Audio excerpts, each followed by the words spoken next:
juga nonton ada satu pianis ini jago banget, tapi dia sampai di satu bagian dia berhenti, dia nggak bisa lanjutin, dia ulang dari awal lagi, berhenti di tempat yang sama, ulang lagi dari awal, berhenti di tempat yang sama, akhirnya dia turun panggung.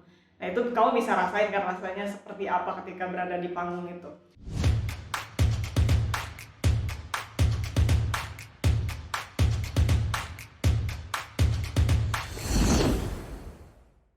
Hai teman-teman Dora, welcome back. Siapa di sini yang pernah blank out atau lupa saat sedang mainin lagu di konser atau ujian?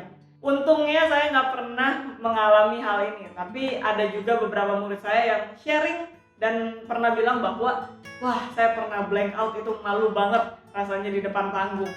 Yes, ini jadi sesuatu hal yang memang kadang-kadang jadi ketakutan seorang musisi ya ketika harus perform di depan panggung. Dan pressure perform di depan panggung itu bisa menyebabkan kita itu blank out.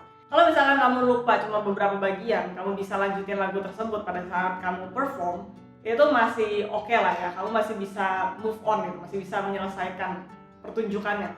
Tapi yang parah itu ketika kamu udah benar-benar blank out, nggak tahu lagi harus mainin lagunya.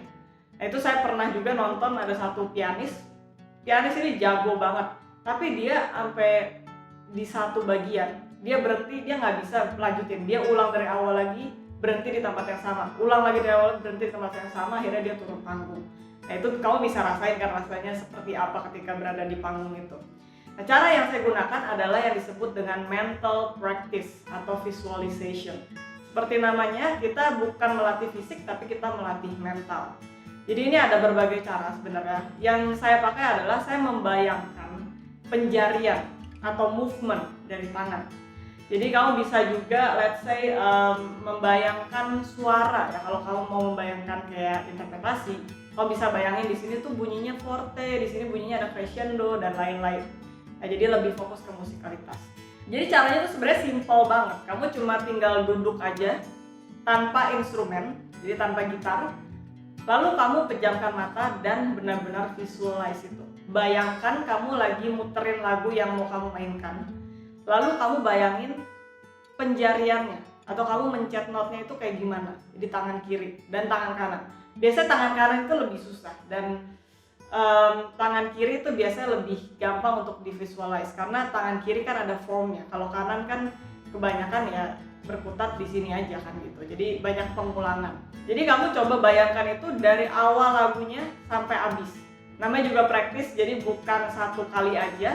Biasa kalau saya mau konser, saya seminggu sebelumnya tuh udah tiap hari saya latihan kayak gitu. Kenapa ini sangat membantu? Yang pertama adalah ini memberikan kamu self assurance atau rasa kepercayaan diri. Jadi ketika kamu bisa membayangkan dari awal sampai akhir, oh jari saya tuh geraknya kesini. Nah kamu tuh berarti udah hafal, udah mantep gitu istilahnya ya, udah hafal 100% ada di kepala kamu. Yang kedua ini juga bisa menjadi tools di mana kamu bisa melatih interpretasi tadi, bisa menjadi lebih kreatif. Ketika kamu let's say mau mencoba di satu frase atau kalimat, oh saya tuh pengen bunyinya kayak gini loh. Tapi kamu belum mainin di gitar, jadi kamu coba bayangin dulu, ini cocok nggak bunyinya kayak gini? Cocok nggak ya saya kasih piano di sini? Cocok nggak ya saya kasih di crescendo di sini? Dan seterusnya. Ya, jadi kamu bayangin dulu suaranya di kepala kamu, baru kamu coba di gitar. Nah yang ketiga sebenarnya ini nyambung sama yang ke-1 adalah kamu bisa mengurangi rasa anxious ya. Jadi ketika kamu berada di depan panggung atau kamu lagi mau ujian, itu kan pasti ada pressure.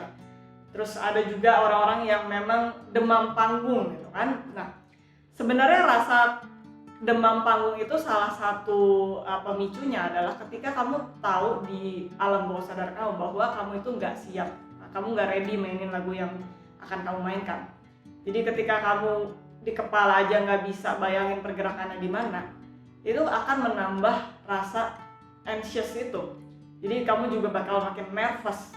Jadi makanya kenapa penting banget untuk kita melakukan mental practice ini. Bahkan dulu saya punya teman pemain piano ekstrem gitu ya, gurunya suruh bayangin, visualize penjariannya, movementnya gimana, dan tulis lagi lagunya dari awal.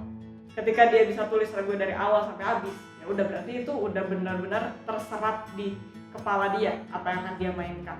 Karena sebenarnya kita punya yang namanya yang dibilang muscle memory gitu ya, seolah tangan kita itu atau badan kita itu mengingat pergerakan. Tapi menurut saya itu kayak sesuatu yang pasif, karena itu kan jadi kalau kamu ulang-ulang itu kayak jadi habit ya. Kamu bisa mengeluarkan movement itu secara tidak sadar. Tapi kalau misalkan kamu visualize itu, kamu bayangkan, itu adalah sesuatu yang aktif kamu lakukan, kamu pikirin gitu.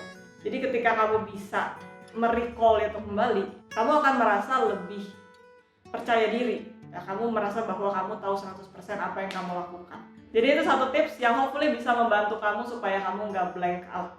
Alright, semoga tipsnya bisa bermanfaat. Thanks for watching, I'll see you in the next video. Bye bye.